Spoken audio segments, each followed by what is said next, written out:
right, Shaun, we're going for a walk? You got it. All right, Cock of the Walk podcast. I think this will be installment like 7. I think we lost count. Yeah, it's Thursday. Thursday. So that's the best way to say it. It's Thursday, and it seems like every time we start something, a car drives by. Like, here we go. Let's get hit. There's our theme song. That's our theme song. Is cars driving by.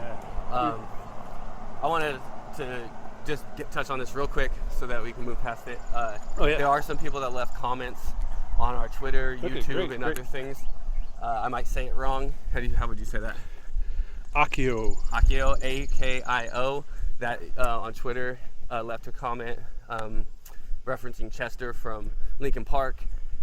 Just wanted to say, we appreciate that you watched our video or listened to the podcast, whatever one you did do. The fact that you took time to leave a comment, we're taking the time to acknowledge that you did that. Next person is DJ Wah-Your Face. All right. That's what he's a YouTube gamer, and he said, good video, that they were funny, and we want to acknowledge that you left a comment, and we appreciate your time and lending your ear. So that goes for anyone else who's thinking about leaving comments. If you have something to represent yourself, share to share kind of thing, if you're watching these, go ahead. And just to be clear, video, this is also on YouTube. So, there's no actual footage or anything. It's just a picture with the podcast being run. Yeah.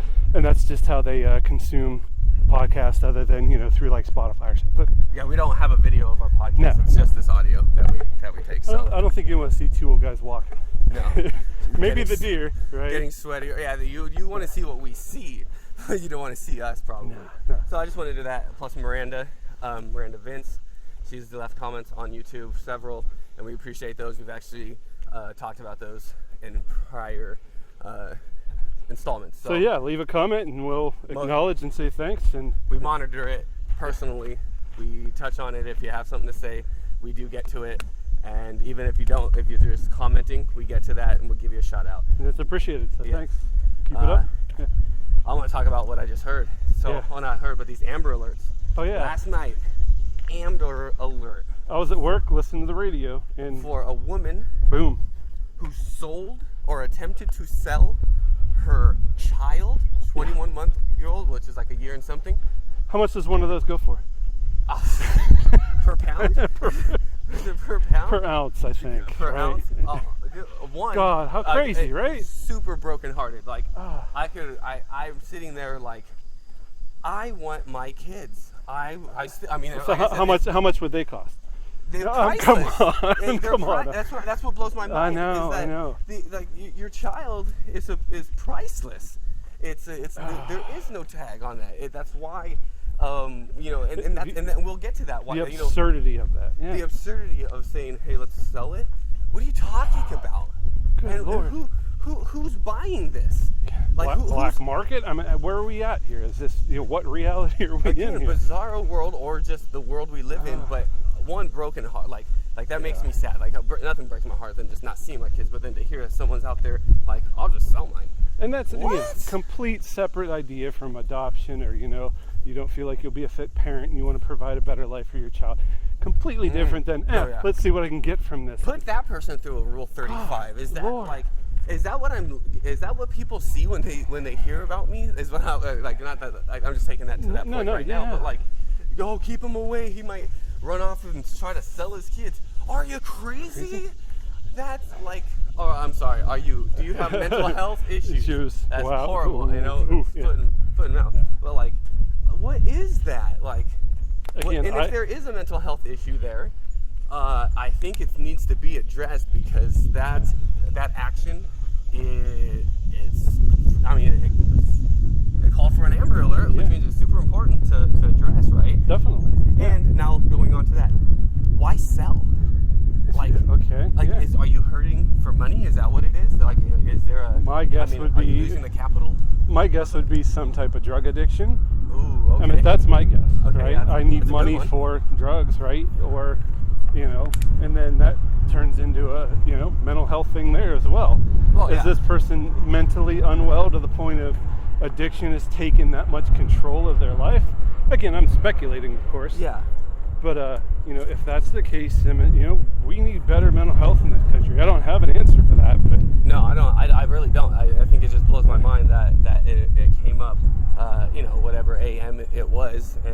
and that's the topic. And I'm sitting here like, as I previously discussed and hopefully hit home about, nothing is more important to me than my kids. I understand, even through this divorce, that these kids are going to be affected. They're going to be affected, whether it's right now with them being fatherless, at least no father in their home, and they're going to be affected for the rest of their life, not just like a year from now, not just 2 years from now, but they're affected, and that concerns me day in and day out.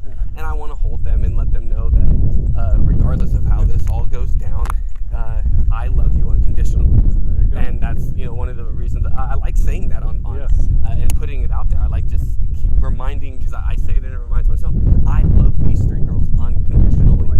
They may be some of the only, I love my family unconditionally too, but like right now, because of how much they're on my mind, they may be the 3 most important things I love in life forever, because I feel it. I would never have realized just how much I would miss my kids.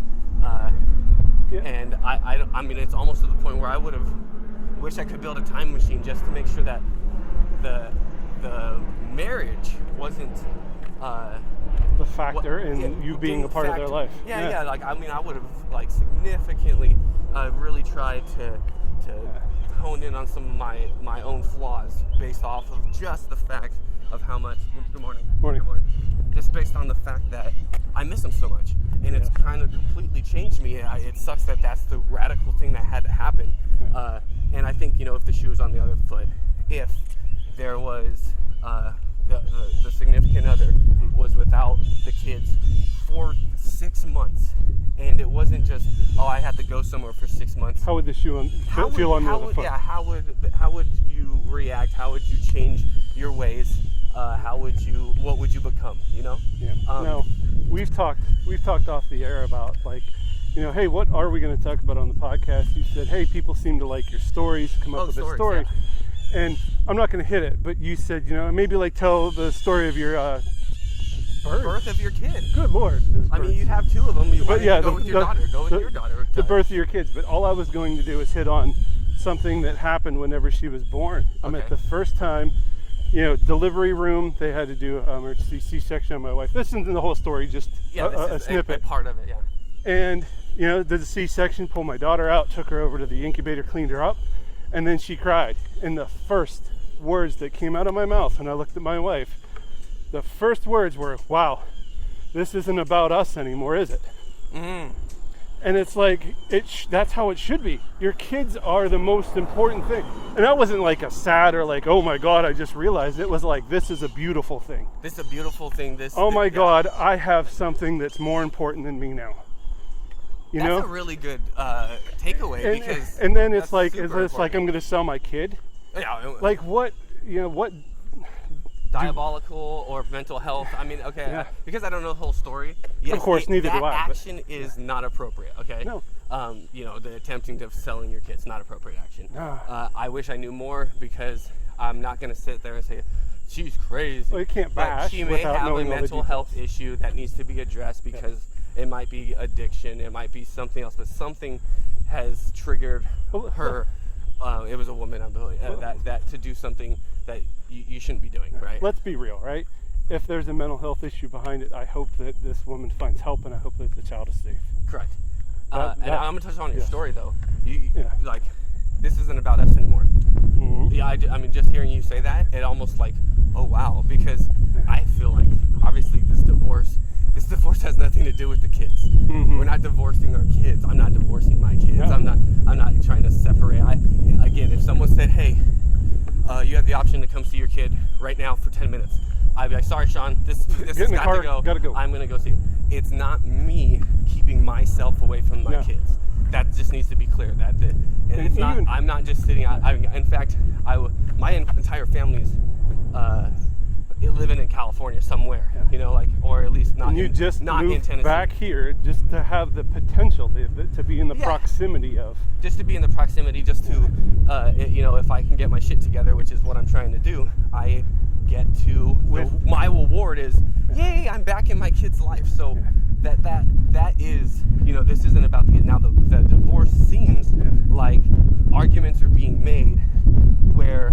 Well, Okay. The kids are either being weaponized or they're being used as leverage. Well, to get your shit together, with these almost insurmountable obstacles and hurdles. Yeah. I mean, you can get over them, but God, what's it going to take?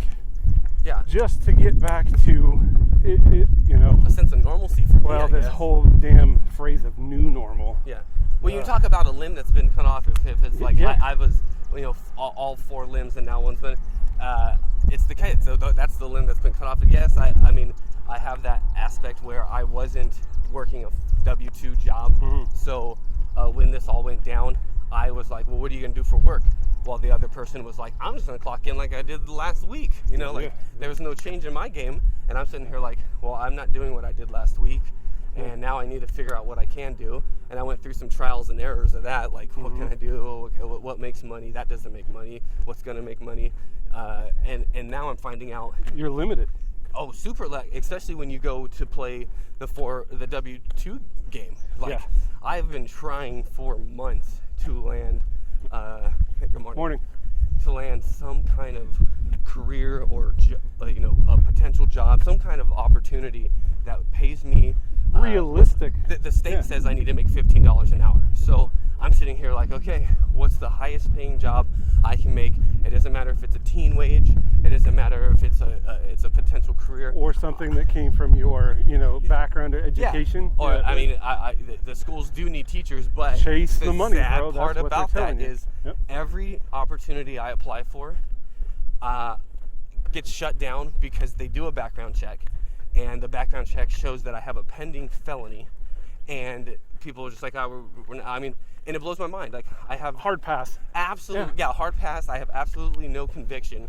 It's the situation is there's an incident that guilty happened, until proven innocent. That's what it feels like. And that's definitely ridiculous. And I'm sitting here like, dude, I want to pay my obligations. For sure I want to pay my obligations. And you're willing. I don't want to be unemployed. Yeah. And you're willing to bow down to the man because the man tells you to do this, and then it's like, well, you can't do that because the man's holding you back. For sure. It's like, what do you want me to do? And now that's the money game, and that's what do why you want me to do? I'm not selling my kids for sure. God, no. like that's ridiculous. But I am trying to do the responsibilities that I have been that have been put forth. Like, you better do these. I'm like, you're absolutely right. I'll get on that right now. Well, you can't. What? What? Come on, please ease up this burden, please. Like, it doesn't make any sense. One, and I don't know what people in prison feel. I've never been in prison or jail. Yeah. But if the worst thing about it is not being allowed to see your family not being within arm's reach, your family, then I know what that feeling is, because that I'm already getting that. And again, I'm not even in jail, and I'm getting the feeling of missing my family. Now it's, you have the opportunity to find work. Oh, cool. Let me exercise that opportunity. It's seriously not there. Yeah. It's really hard. This might be a long reach for an analogy, like I always do. But like the Shawshank Redemption, right? Mm-hmm. A guy got let out of prison, and he's like, I don't know what life is like outside of prison. Mm-hmm. I can't cope out here, and he killed himself. Really? Pretty sure it was Shawshank. Yeah. Yeah. And that was a damn good movie, and it does speak to the criminal justice system of like how messed up things are. How things, and that's mental health. I'm sure that's mental health right there. And it plays into that, and every day, you're going through something. Yeah, and that's another thing. So every day is stressful in some way.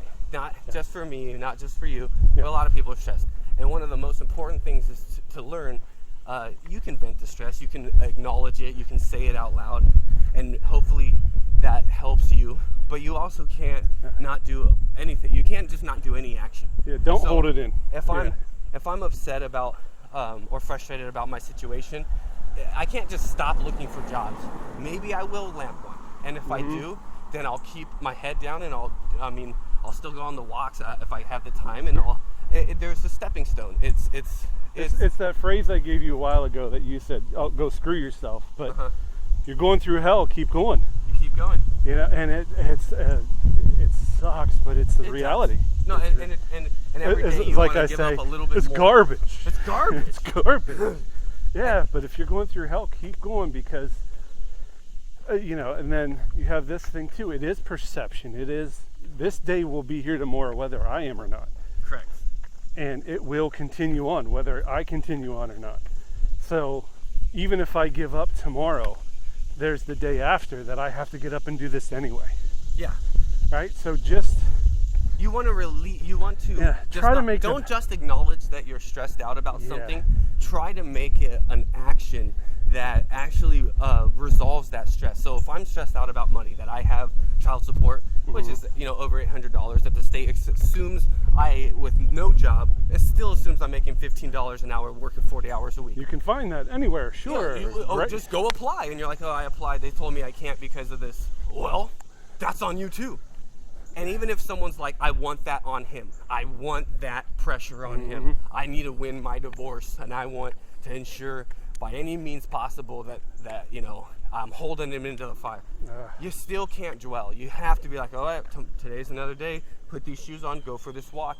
What is it that I can do, even if it's just writing emails, even if it's even if it's just sitting there thinking through your options. Yeah, writing letters to my daughter. Like, what is it that I can do that makes it so that today I found joy? And that's what I'm finding is super, super important. I need to find joy in my days because there's joy to be found, and more than just going, here's another grievance. I don't see my kids every day. That doesn't change. I can moan and oh, I don't see him today. Oh, I don't see him. But what can you do to see him? That's the more important thing. What can you do to see him? Go to your Rule 35. Talk to this person. If you're talk to attorneys or get consultations. Do what's necessary. Because, Good morning. Because time's gonna pass, and the situation's still gonna be there till you resolve it. Yep. Now, let's talk about money. And I'm saying this because I found, this isn't mine. What I found the other day, right? Yeah, that receipt. I saw this receipt. So I'm sitting here in my situation thinking, a real big part of my stressor, sadly, is the capitalism game and me being so dependent. You're not alone, my friend. Yeah, so that now that I'm in this situation, I'm like, where's the money going to come from for legal fees? Where's the money going to come from if I get sick? Where's the money going to come from to pay my child support, my car payment, this and that? So I look at my bank account, and there's pennies in there. You're dwindling. Especially without a job, it just keeps going down without being replenished, and right? Your debt keeps going up. Yeah. And you sit here and you give me this thing from some guide. Yeah, I pulled up to the ATM. Pulled up to the ATM. There was a receipt in the ATM, and I'm nosy. Sure, let's see what your balance is, right? I'm not gonna try to steal your credit card or anything. Just curious. And I put it in my pocket whenever I pulled, my cash out of the ATM. And I brought it home and I showed my wife and I showed Brendan and I go, does this make you sick? Read out the total, buddy. The total left after taking out $600 is $120,000 and I messed up at all. $120,295.08. That's almost double my yearly salary. Yeah, it's 6 digits. It's double. If you take out the cents, you take out the other hundreds of dollars, it's $120,000 sitting in somebody's bank account. That's double my yearly salary if I don't pay my bills, if I don't put gas in my car, if I don't eat. And I think you made it. You made right? You made a funny joke when you're like, I think they just left it there to flex. Maybe. I'm just like, hey guys, I got $120,000 in my bank account. And that's checking, almost guaranteed checking. If I had saving, that, what's it matter? I mean, that's not even if I win the lottery. If I had that alone, I wouldn't feel so much pressure because I would probably actually feel more confident in hiring attorneys that can help me navigate through this corrupt system that I feel like I'm facing. And let me tell you this. Except the owner of that car. Name someone who that would help. Yeah, I know, right? The owner of that car's apparently fine, right? I don't know anyone that wouldn't help, and that's quite a bit of money. Are we just living with the wrong circles of people? If you're hanging out with someone who I'm sure is you're a bad influence, Brendan. I'm selling things I own to hope that I can your pay. children. No, definitely. We gotta get off that. Yeah, I don't own them, but I'm still, I'm looking into what is it that I don't need in my life that will make me some money so that I can put gas in my car. Yeah. So to see that is like, I mean, and I'm sure it could be like an old man who has worked his whole life. Like we don't know who that person is. It's just the number in itself, and us going, Are you not envious? Like, man. Are you not envious? I mean, we brought this up, I think it was the first recording we did. You go buy a mansion and you're like, the only solace I hold is that he's in debt for that thing. Yeah. Because if he's in debt and I'm, not, maybe I got one up on this guy. He might have that brilliant house that I drive past. But he has to wake up every day and make sure that he can afford it. Yeah. Or something, and you're like, and I see that. So I guess I'm now in debt to society. I'm in debt to, I have bills stacking up, and I have to make sure I pay them. One thing I was going to mention, and this is how it was expressed to me, and I just want to touch on this for anyone who's gone through the court system and maybe feel like they got a unfair shake. Bad rap. Here's something that was expressed to me, and I don't know if it's true or not. I just, I feel like it was told to me just so I understood my situation better. There was a clerk during the court that was really pushing my case to get more spotlight. Okay. My attorney said it shouldn't happen that way. It's not right, but it's happening. And I, being curious, like, how come mine? Like, how come me? Yeah, what's different? What's different? And he said two things. One, you probably really pissed off the police department. Okay, so you piss them off too much, or you piss them off, and they're gonna come after you. So you're an example? Maybe an example. Now, to me, I think where this bothers me isn't justice supposed to be blind, right? You'd hope. There should be no more or less spotlight on mine than someone else sitting in that docket who has similar cases, or any case, right? It should be blind. So for them to go here, that name resonates with us. Yeah. Show more, analyze that more, or be more unreluctant to settle, or give a, because of what it is. Second thing was, there's two things that play to that. Let me just respond real quick, right? There's a thing called mitigating circumstances, right? So regardless of what the law is, you have a judge whose job it is to decide, based on this circumstance, I can apply the law this way.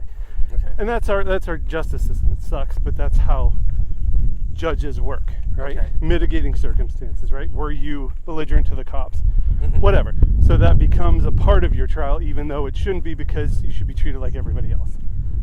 So that kind of blows. So even if there are equal charges or something like that, yours can be circumstantial. There's circumstantial. So then there's that. The other thing that that had expressed to me was that the judge who was going to hear my case if I didn't settle in the preliminary general sessions had the same last name as the attorney that is the prosecutor. As the not opposing the prosecutor, counsel. My opposing counsel within my divorce. Yeah. Okay. So let's say Joan Smith was the opposing counsel and the judge is John Smith. Yeah. So it's like Jonah Smith and John Smith. So I'm sitting there, hey, your case is going to be pushed over to the next court with Judge Smith, and that just so happens to be the husband or wife, or significant other of your divorce attorneys on the opposing counsel side. Last name, they're married.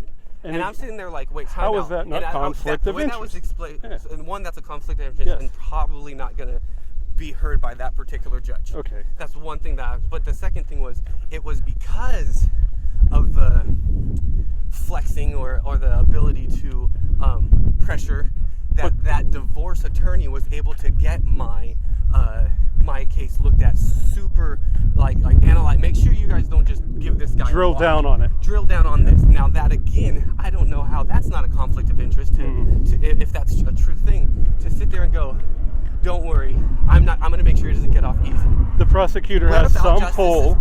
Yeah, some pull with the judge, or that clerk, or if there was a discussion between my opposing counsel in one completely different case in a different court. Okay, it's in a different court, but because of them talking, having a conversation, she did her a favor and goes, you know what?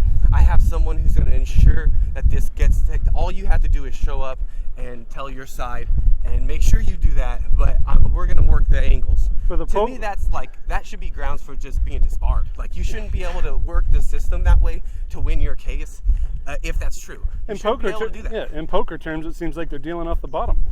Essentially, that's dealing off the bottom of the deck. Boom, here's your ace. Boom, here's your ace. Yeah, don't worry. You got a pair of twos? Oh, sorry. I'm going to make an action and someone's going to scratch my back in a different court, because then that's going to actually help me in my case in a different court. That to me, again, bizarre world, or just the world we live in, if true, that's people should be ashamed of themselves. And what kind of defense? For playing those bets. And what kind of defense can you muster against that?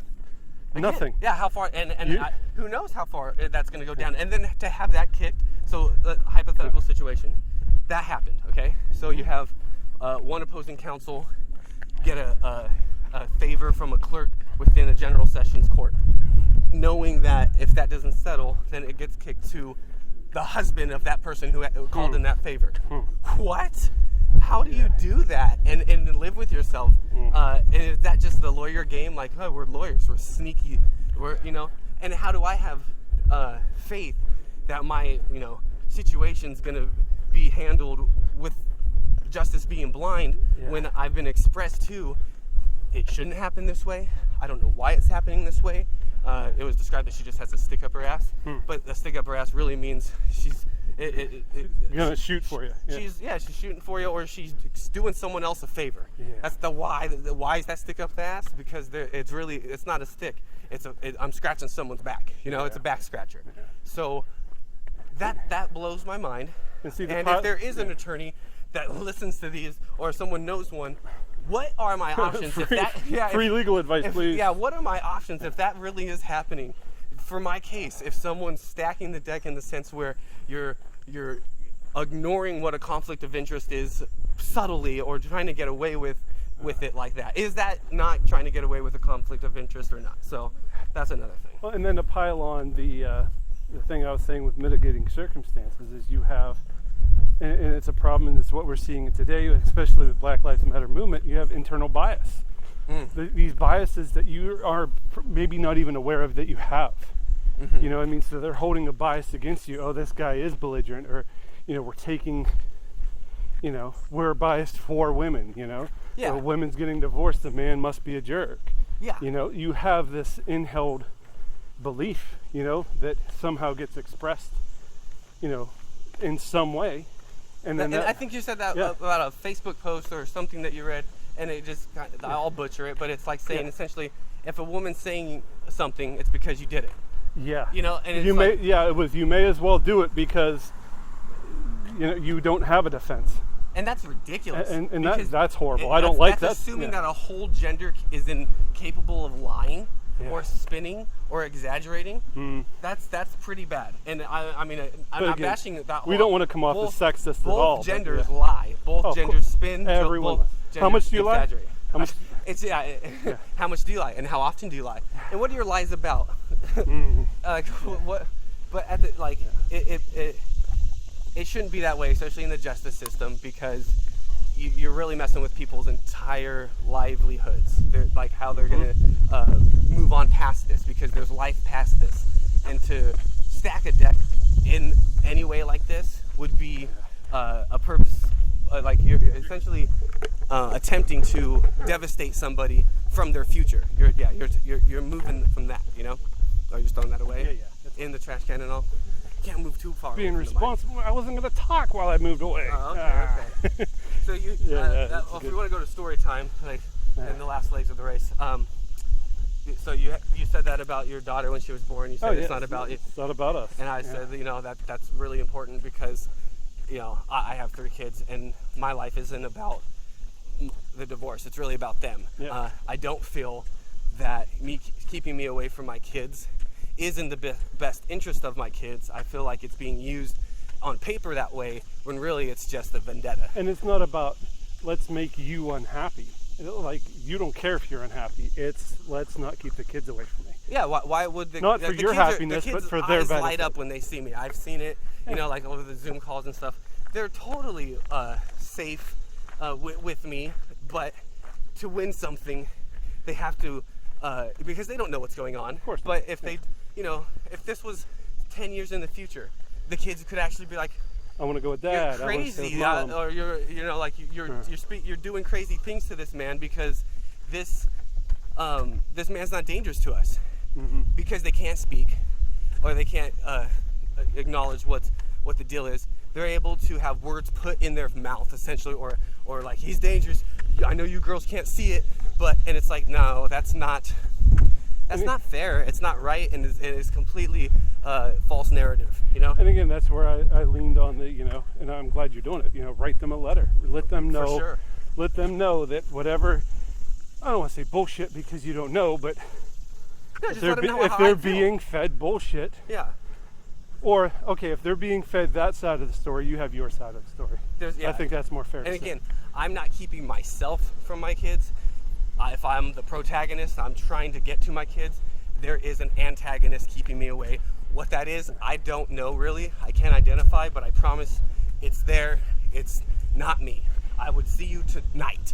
And when my first daughter, when my daughter was born, I didn't say those words. I was there in the room. Mm-hmm. I watched her come out of the birth canal. It was a very, I'd say surreal, traumatic. It was like I can close my eyes and remember that moment. It was super important to me. I cried. Yeah. Straight up bawled. I called my father. I told him what happened. All the details. She was born, and he said, "Now you know what life's about." Mm-hmm. And so, in that sense, and I'm crying on the phone with him. That's exactly what it is. Now I knew what life's about. I never stopped knowing that. Mm-hmm. It's changing, but life is still about raising these kids. Yep. It's still about my kids, and things will happen. I might lose a job, getting a job, can't get a job. I might lose a relationship, gain a relationship, get out of that relationship. Move out of the state. I might move out of the state if I have to in order to pay the obligations. I might have to do a lot of these things, but it's all for the kids. Exactly.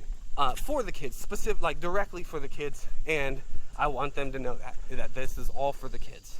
I mean, I'm not trying to make my children feel guilty at all either, but I always drive home the point. Do you really think I want to go to work at night? Do you really think I want to, miss out on your opportunities? I'm doing this for you, and I think I'm a damn good parent. I try to be there for, every activity that I can. Sure. Yeah. I'm there for my kids. I play with them, We have a D&D group we play together. You play D&D with your kids. You're the dungeon master? Yeah. So I played one time, okay? Yeah. You put on a voice. You don't. I put an effort into this thing, man. It's fun for me, you write obviously. Scripts, you make 3D things. I got a cell phone call. Yeah. Oh.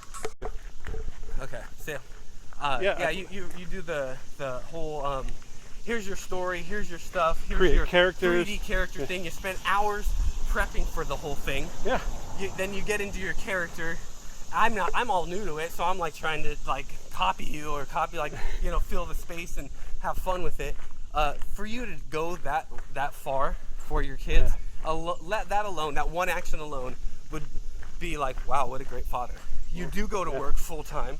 Yeah. You do bust your ass, and you still, when your kids are ready and their friends, and your kids' friends come over and they participate. So there's that. Then. I'm not bashing you, but then you're totally willing to spend an hour playing a video game you're not very good at, just to be on a 4-person squad because it's part of the atmosphere, it's part of the camaraderie, it's part of I don't want to leave you hanging. You guys want to squad up? It's something I don't want to do, but I do because I'm there. Yeah, and you try your best. You're not letting the team down. You're doing your thing. I'm the same way. You're not good either. I'm not. That's what I'm saying. I'm the same way. I'm sitting there it's not because I'm expert at this. It's because obviously. I want to be part of the union here. I want to be part of the group. And I see. I don't know if my kids are gonna play video games, but if they do anything, if it's dolls, if it's I don't know if kids play with dolls, anything electronic, if it's electronic Barbie house, whatever it may be. I'll be right there. And see, I'll be sharing teacups with their stuffed animals. I would be right there. And I see with your kids too much. Yeah, I know. Yeah. And then see, I'm not flexing whatsoever, and I'm not bashing anyone whatsoever either. But there's always an extra child at my house. Someone's friend, a friend of my son, a friend of my daughter, always somebody at my house. 34-year-old man. Always somebody at my house, right? And I attempt to put a good role model for them as well. Okay. It's you not do that on purpose. It's not consciously. It's almost subconsciously, you know. You're just being you, and it just so happens to they get a feel of that. So if they're... and there's sometimes I yell at my kids, and they get that fear too, like, oh no, don't tick off your dad. Yeah, you have to listen. Yeah. You have to do that particular task, or you can't just ignore. But I'm trying to be a role model for them too. That's good of you. I think like you said, I've seen that maybe play out. I just didn't acknowledge that that's what was going on, because I think yesterday you said a line of respect other people's property. Oh, I snapped on one of the friends the other day. Respect other people's property. He came in and he said, I was trying to get some ice cream, and he had the spoon bent in half. Again, it's a spoon. When you have, it's just a spoon. What do I care? But it's like, this is my property and my house, and you're here, and I'm not sure what your parental figure is like at home. Well, kind of am, but I'm not sure what your parental figure like is at home. But don't destroy other people's property. That's how it came out. You just simply said it, and it seemed like to land, and it seemed to stick. Like, oh, okay, like don't destroy other people's property. Like, just that's a general blanket statement. You shouldn't do that. Yeah. Oh, okay. Well, since you're telling me something and it's not hi, or I you didn't hungry, raise a hand to you, or no, you're not ignore you. No, you know? And then you didn't ignore the situation. You addressed it, and all you did is address it with a sentence in the same tone that you don't destroy other maybe a property. little stern, but I'll be honest with you. No, you were serious about it. Yeah. And that made sense. So I get now that I see how things are working. Like, you have that. If you're in this house, there are certain mannerisms or expectations of who to be, and I'm going to hold you to the same standards as my kids. Bingo. Bingo. So that's kind of. And I almost feel like it's it takes a village to raise a child. Yeah. So hey, if I end up being a village elder, whatever analogy again you want to make here, sure, I play that role. I put myself in that role. Yeah, you okay with that? Yeah. I've heard that phrase, it takes a village to raise a child, and sadly I think about who am I in that village right now? That's true. Like, God, I'm sitting there knocking on the gates. Let me help raise these kids. You're the village idiot. I don't want to be the village idiot, but you're the town crier. No, see, it's the town crier. I'm messing with you, buddy. Yeah, I guess what I would be is the crazy cat lady, like sitting there, like I do. I want to raise my kids so bad. And I can't wait till it gets to that point where either I find out for sure, oh yeah, you'll get that opportunity to raise your kids like you want, or no, the gavel's down and you're not allowed to raise your kids. How brokenhearted would it?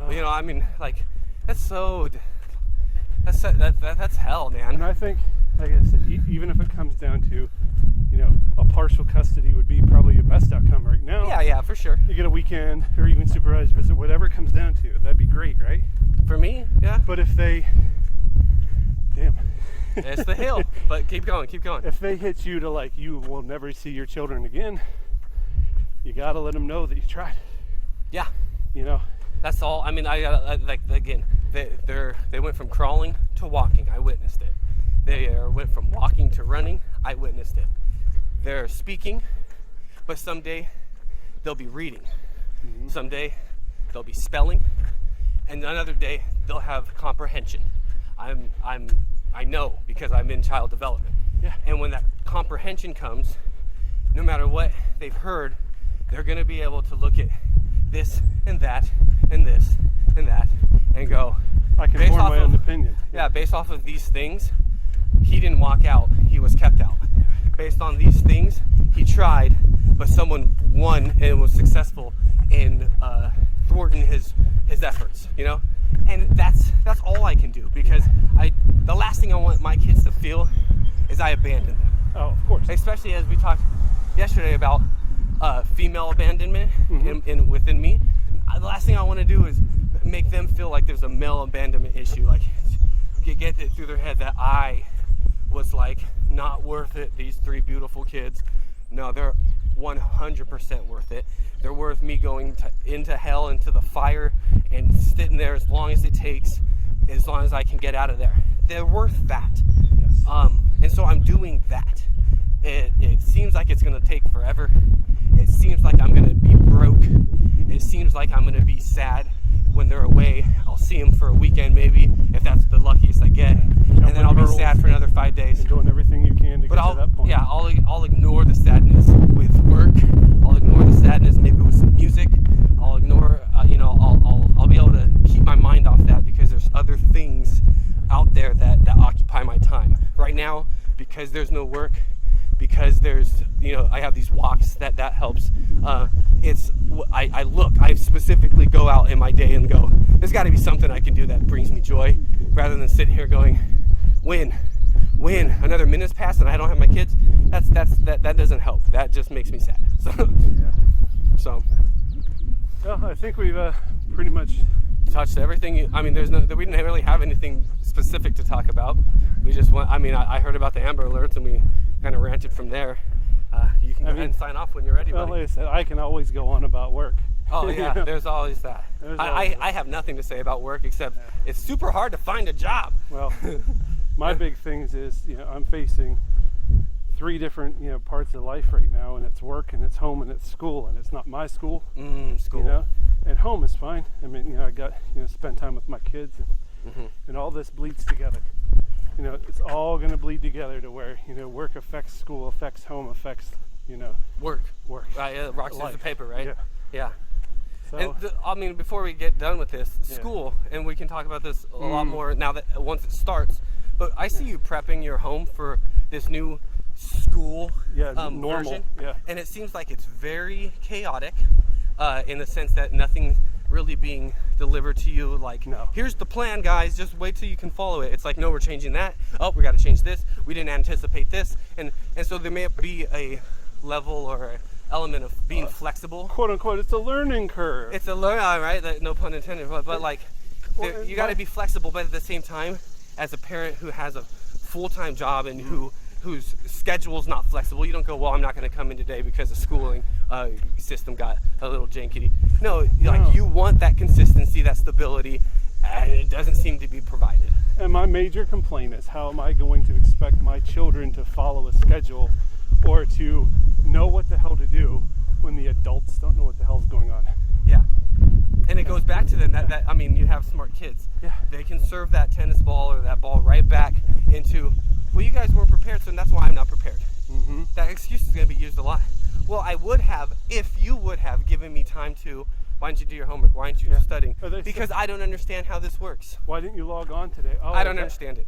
There wasn't a thing that said I had to.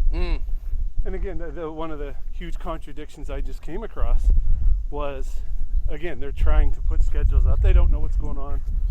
Try not to hold teachers incredibly accountable because the system's messed up, not the teachers. Yeah. But again, email saying, this class is at this time on this day. Okay, cool. Check the other email from the other teacher. Different class, same day, same time. I'm like, really? Really? How can that be? How can you have two classes for my kids? This is Thursday. My class starts Monday. I called them out. I sent an email and I'm like, look, you have a contradiction. You have a schedule conflict. Oh, well, that's not the right schedule. What? We're starting class on Monday. Yeah. Monday. How are my children, how am I supposed to be prepared for my children? Correct. Good Lord. And that's just how it, we'll talk more, we'll see, because I don't think we're going to do too many walks over the weekend. Yeah. But when it comes down, you'll actually get to hear how that is playing out. So. And if it doesn't play out, how it did play out, because again, I got to be there early. Yeah. Took off work. I'm going to be here 8 o'clock Monday morning for my kids. Good father, man. Sign in and cross your damn fingers. That's where I'm at. So. All right. So again, this might be delayed for a little bit. Put out the next one when we can. And we'll have that content for you, that update, the update in the life of Shaun. I like starting with the update in the life of Shaun, because mine, I'm stuck in a rut in a sense of like, my stuff's going to take months. It's going to be the same type of stuff, bit by bit, explaining how that goes down. And yours seems ever changing. Like, today it's this, now it's this. How'd that go down? We'll get to always all a that. new plan. Yeah. So again, if you want to go far, if you want to go fast, go alone. If you want to go far, go together. Talk of the Walk podcast. Thanks again. For you. Hey, this is Brendan from Cock of the Walk podcast. If you like what you heard, you can support us just by sharing the link. That's the most important thing, is to get the word out. If you want to go beyond that, you can do donations, you can become a member and subscribe, or you can even buy some merch. You can find us at www.halfmoonday.com. We are a Half Moon Day LLC production.